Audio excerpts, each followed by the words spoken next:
بسم الله الرحمن الرحيم يا أيها الذين آمنوا استعينوا بالصبر والصلاة إن الله مع الصابرين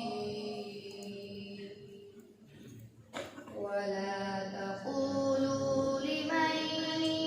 يقتل في سبيل الله أموات بل أحياء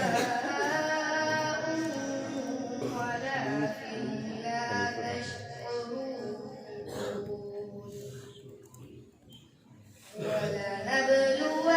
ولنبلونكم بشيء من الخوف والجوع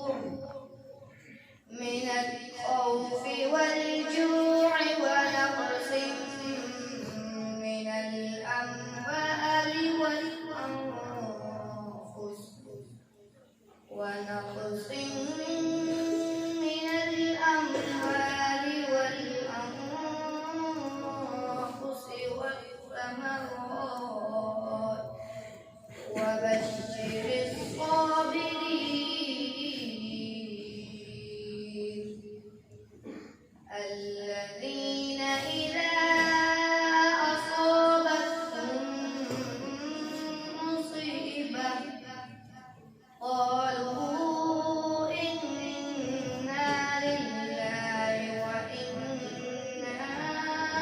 إليه راجعون أولئك عليهم صلوات من ربهم ورحمة وأولئك هم المهتدون إن الصفا والمروة من شعائر الله فمن حج البيت أو اعتمر فلا